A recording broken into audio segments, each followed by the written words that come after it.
നമസ്കാരം, ഞാൻ മധുജൻ, സൈക്കോളജിസ്റ്റാണ്. Karunasai de addiction and mental health research ഇൻസ്റ്റിറ്റ്യൂട്ടിലാണ് വർക്ക് ചെയ്യുന്നത്. കഴിഞ്ഞ എപ്പിസോഡുകളിൽ നമ്മൾ രോഗത്തെക്കുറിച്ച്, രോഗഭയത്തെക്കുറിച്ച്, അല്ലെങ്കിൽ കുട്ടികളുടെ ശീലങ്ങളും ദുശീലങ്ങളും ഒക്കെ എങ്ങനെ കണ്ടെത്താമെന്നൊക്കെ നമ്മൾ പറയുകയുണ്ടായി. ഇന്ന് നമുക്ക് ഈ മനുഷ്യൻ്റെ വെപ്രാളത്തെക്കുറിച്ച്, ആധിയെക്കുറിച്ച് നമുക്ക് സംസാരിക്കാം എന്ന് വിചാരിക്കുന്നു. പണ്ടുള്ള ആളുകളാണ് ഈ ആധിയാണെന്ന് പറഞ്ഞിരുന്നത്. അത് പക്ഷേ പണ്ടുള്ള ആളുകൾ പറയുമെങ്കിൽ അതിനകത്തൊരു കാര്യമുണ്ട് കേട്ടോ. എൻ്റെ ഓർമ്മ ശരിയാണെങ്കിൽ ഈ ആയുർവേദപരമായിട്ടാണ് ആധിയും വ്യാധിയും എന്ന രണ്ട് വാക്കുണ്ടാക്കുന്നത്. അവർ വ്യാധിയെ ശരിക്കും രോഗമായിട്ടും ആധിയെ ശരിക്കും മാനസികമായ ബുദ്ധിമുട്ടുകളുമായിട്ടാണ് കണ്ടിരുന്നത്. അതുകൊണ്ടാണ് വ്യാധി എന്ന് പറയുന്നൊരു വാക്ക്, ആധി എന്ന് പറയുന്നൊരു വാക്ക് അങ്ങനെ വരാനുള്ള കാരണം. പക്ഷേ ആധിയെ നമ്മൾ പിന്നെ പറഞ്ഞു നമ്മുടെയൊക്കെ ഭാഷയിൽ വെപ്രാളം എന്നായി. എൻ്റെ നാട്ടിലെ ഒരുപാട് വെപ്രാളം ഉണ്ടാകുന്ന ഒരു സുഹൃത്തിനെ മറ്റു സുഹൃത്തുക്കളെല്ലാം കൂടെ വെപ്രാളി എന്നാണ് വിളിച്ചിരുന്നത്. അത് ഞാനിപ്പോൾ എൻ്റെ കുട്ടിക്കാലത്ത് ഞാൻ കേട്ടിരുന്നു. അവൻ വെപ്രാളിയാണ് എന്ന് പറയും.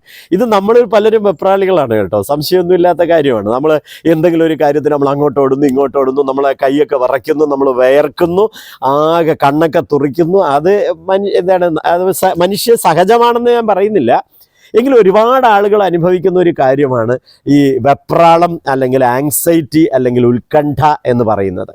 അത് മനുഷ്യ സഹജമാണ്. ഈ എന്തെങ്കിലും ഒരു കാര്യം അപരിചിതമായ ഒരു സാഹചര്യത്തിൽ അപരിചിതമായ ഒരാളെ കാണുമ്പോൾ, പുതിയതായ ഒരു സംഭവത്തിന് സാക്ഷ്യം വഹിക്കുമ്പോഴൊക്കെ നമ്മളറിയാതെ ഇത്തരത്തിലുള്ള കാര്യങ്ങളുണ്ടാവും. പക്ഷേ അത് എല്ലാ കാര്യത്തിനും ഉണ്ടാവുകയും അത് നമുക്ക് നിത്യജീവിതത്തിന് ബുദ്ധിമുട്ടാവുകയും ചെയ്യുമ്പോഴാണ് അതൊരു ആങ്സൈറ്റി, ഉത്കണ്ഠ രോഗമൊക്കെ ആയിട്ട് മാറുന്നത്. അങ്ങനെ ഉത്കണ്ഠ രോഗമായി മാറിക്കഴിഞ്ഞാൽ എന്ത് ചെയ്യേ പറ്റൂ? നമുക്ക് ഒരു സൈക്കോളജിസ്റ്റിൻ്റെ സഹായം അല്ലെങ്കിൽ ഒരു സൈക്യാട്രിസ്റ്റിൻ്റെ സഹായം അവിടെ കൂടിയേ തീരും. അപ്പോൾ അതിനു മുമ്പ് നമ്മൾ പറയേണ്ട ഒരു കാര്യം എന്ന് പറഞ്ഞാൽ, എന്തിനാണ് വെപ്രാളം എന്ന് പറയുന്ന വളരെ പ്രധാനപ്പെട്ട, നമ്മുടെ മുമ്പിൽ ഇനി എന്താണ് വളരെ വിശ്വവിഖ്യാതനായ ഒരു സെലിബ്രിറ്റി, ഒരു നടൻ വന്ന് നിന്നാൽ അയാൾ മനുഷ്യനാണ്. നമ്മളൊരു പ്രധാനമന്ത്രിയോ പ്രസിഡന്റിനെയോ കാണാൻ പോയാലും, ഒരു സിനിമയിലെ ഒരു കഥാപാത്രം പ്രസിഡന്റിനെ കാണാൻ പോകുന്നതും പ്രസിഡന്റിനെ നോക്കിയിട്ട് ബോധം കെട്ട് വീഴുന്നതുമായ ഒരു സീൻ ഒരു സിനിമയിൽ നമ്മൾ കണ്ടു. വളരെ അതൊരു നല്ല സീനാണ്. അത് നമ്മൾ കണ്ടുകൊണ്ടിരിക്കും. അത് എന്തിനാണെന്ന് നമ്മൾ തന്നെ ചിന്തിക്കുന്നുണ്ട്. ആ സ്ത്രീ അവിടെ ബോധം കെട്ട് വീഴേണ്ട ഒരു കാര്യവുമില്ല. പക്ഷേ നമ്മളാണെങ്കിലും ചിലപ്പോൾ ബോധം കെട്ട് വീണു പോകും. കാരണം അങ്ങനെ ഒരാളെ നമ്മൾ അൺഎക്സ്പെക്റ്റഡ് അല്ലെങ്കിൽ പോലും നമുക്കത് ഉൾക്കൊള്ളാൻ കഴിയുന്നില്ല. അത് നമ്മളൊരു വല്ലാത്ത ടെൻഷൻ ഉണ്ടാകുന്നു. നോക്കൂ, എല്ലാവരും മനുഷ്യരാണ്. അത് ഏത് പൊസിഷനിലിരുന്നാലും, വിദ്യാഭ്യാസം കൂടുതലായാലും വിദ്യാഭ്യാസം കുറവായാലും ഏത് രീതിയിലായാലും മനുഷ്യരാണ്. അതിൽ യാതൊരു സംശയമില്ല. മനുഷ്യനോട് ഇടപെടുമ്പോൾ എന്തിനാണ് ഭയക്കുന്നത്?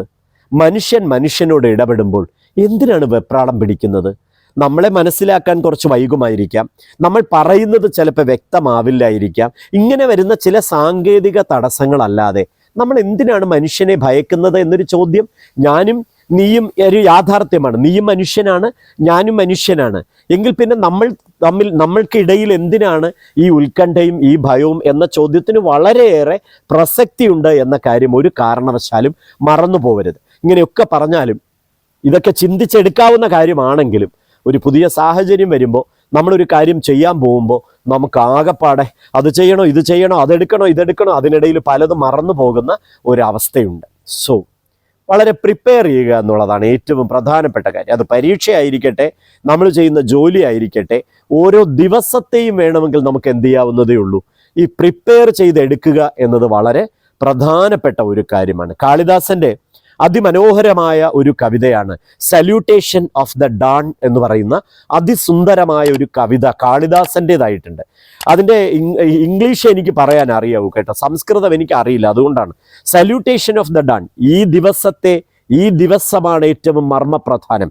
നിങ്ങളുടെ ജീവിതത്തിൽ ഇന്നലകളിലേക്ക് വ്യാപരിച്ചിട്ട് ഒരു കാര്യവുമില്ല. ഭാവി കാലത്തെക്കുറിച്ച് ഉത്കണ്ഠയായിട്ടും ഒരു കാര്യവുമില്ല. ഇന്ന് 3 തവണ കാളിദാസൻ ആ കവിതയിൽ ഇന്നാണ് നിങ്ങളുടെ ജീവിതത്തിൻ്റെ മർമ്മം എന്ന് പറയുന്നു. അത് നമുക്കൊന്ന് ഉൾക്കൊള്ളാനായാൽ, ആ യാഥാർത്ഥ്യത്തിലേക്ക് നമുക്കൊന്ന് വരാൻ കഴിഞ്ഞാൽ നമുക്ക് ഒരു ടെൻഷനുമില്ല. സാധാരണ പണ്ട് എനിക്കറിയാം, ഈ റേഡിയോയിലും ടി വിയിലും ഒക്കെ ന്യൂസ് വായിക്കാൻ പോകുന്ന ആൾക്കാരെയൊക്കെ എൻ്റെ സുഹൃത്തുക്കളായിട്ടുണ്ട്. അവർ പറയും, അയ്യോ ആദ്യം ചെന്നിരുന്ന് ഈ കടലാസ് വിറയ്ക്കുന്ന ശബ്ദം വരെ മൈക്കിലൂടെ കേൾക്കാമായിരുന്നു എന്ന്. അപ്പം ഒരു സുഹൃത്തിനോട് ഞാൻ പറഞ്ഞു, എന്തിന്? നിങ്ങൾ ആളുകളോട് സംസാരിക്കുന്നു, നിങ്ങൾ വടിവത്ത ഭാഷയിൽ സംസാരിക്കേണ്ട ആളൊന്നുമല്ല. മനുഷ്യന് മനസ്സിലാവുന്ന ഭാഷയിൽ നാട്ടിൽ നടക്കുന്ന വാർത്തകൾ നിങ്ങളൊരു ക്യാമറയിൽ നോക്കി പറയുകയാണ്. അതിന് നിങ്ങളുടെ കടലാസ് വരച്ചിട്ടോ കൈ വരച്ചിട്ടോ ഒന്നും യാതൊരു കാര്യവുമില്ല. സോ നമ്മൾ പറയാൻ പോകുന്ന കാര്യം മനുഷ്യരോടാണ് എന്ന യാഥാർത്ഥ്യ ബോധം ആദ്യം ഉണ്ടാവുക എന്നുള്ളതാണ് ഏറ്റവും പ്രധാനം.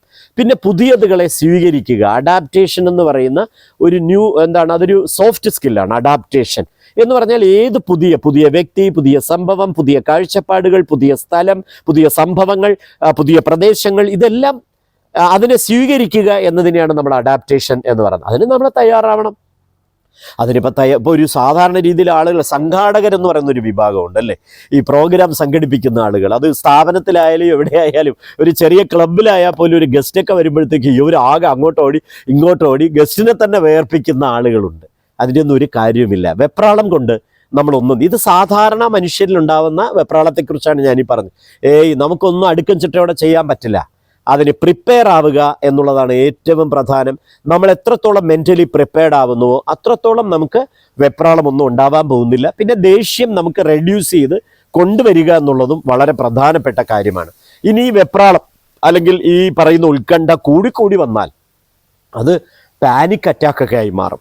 കണ്ണൊക്കെ തുറിച്ച് ഹൃദയമൊക്കെ ഇടിച്ച് ഞാനിപ്പോൾ മരിച്ചു പോകും, ഡോക്ടറെ അല്ലെങ്കിൽ സാറെ അല്ലെങ്കിൽ കൂടെ നിൽക്കുന്ന ആളുകളോടൊക്കെ പറയും, അളിയാ ഞാനിപ്പോൾ മരിക്കും, എനിക്ക് വയ്യ, അയ്യോ എന്നൊക്കെ പറഞ്ഞ് നിൽക്കുന്ന ഇവരെയൊക്കെ പെട്ടെന്ന് ഹോസ്പിറ്റലിൽ കൊണ്ടുപോയ ഡോക്ടർക്ക് മനസ്സിലാവും അത് പാനിക് അറ്റാക്കാണ്. ഒരു ഡിസ്റ്റിൽഡ് വാട്ടർ ഇഞ്ചക്ഷൻ കൊടുത്താൽ തന്നെ അവിടെ ഇരിക്കാമെന്ന് കുറേ നേരം കഴിഞ്ഞിട്ട് എണീറ്റ് പോവും.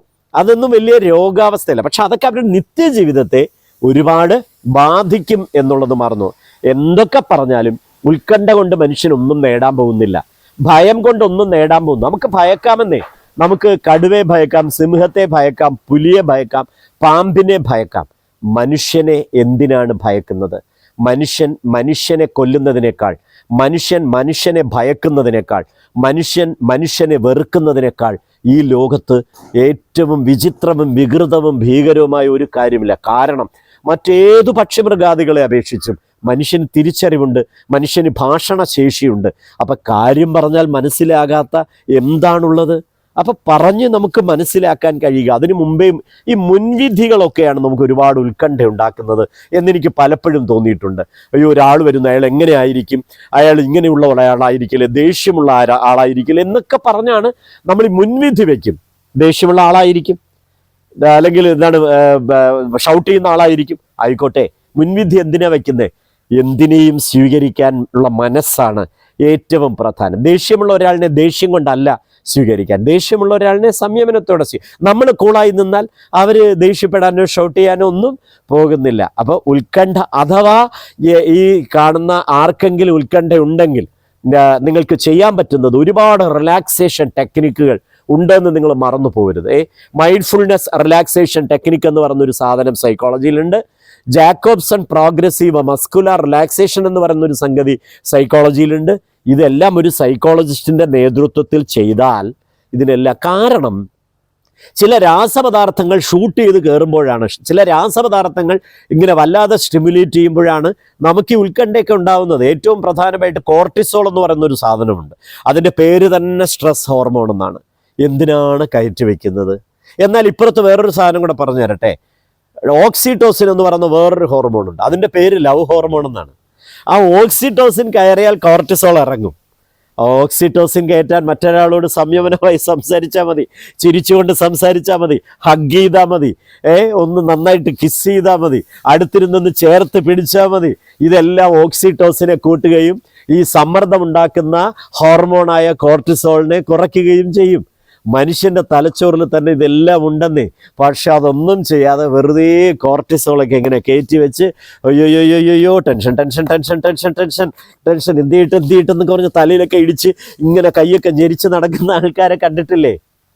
ഈ കൈകൾ തന്നത് ഞെരിക്കുവാനല്ല, ഈ കൈകൾ തന്നത് ചേർത്ത് പിടിക്കാനും ഷേക്ക് ഹാൻഡ് തരാനും സല്യൂട്ട് ചെയ്യാനും കൂപ്പുകൈ അർപ്പിക്കാനും വളരെ കാര്യമായിട്ട് എത്രയോ കാര്യങ്ങൾക്ക് വേണ്ടി സ്നേഹം പകർന്നു കൊടുക്കാനും തന്നിരിക്കുന്ന കൈയാണിത്. ഇത് ഉത്കണ്ഠ കൊണ്ട് ഇങ്ങനെ തിരുമേണ്ട കൈയല്ല. മനുഷ്യൻ്റെ ജീവിതം വളരെ ഷോർട്ടാണ്. സാധാരണ കേട്ടിട്ടില്ലേ, ലൈഫ് ഈസ് ബ്യൂട്ടിഫുൾ, അതെല്ലാവരും കേട്ടിട്ടുണ്ട് അല്ലേ? ജീവിതം മനോഹരമാണ്. കോമയിട്ട് ഒരു കാര്യം കൂടെ പറഞ്ഞിട്ടുണ്ട് കേട്ടോ, ജീവിതം മനോഹരമാണ് ജീവിക്കാൻ അറിയുന്നവർക്ക്.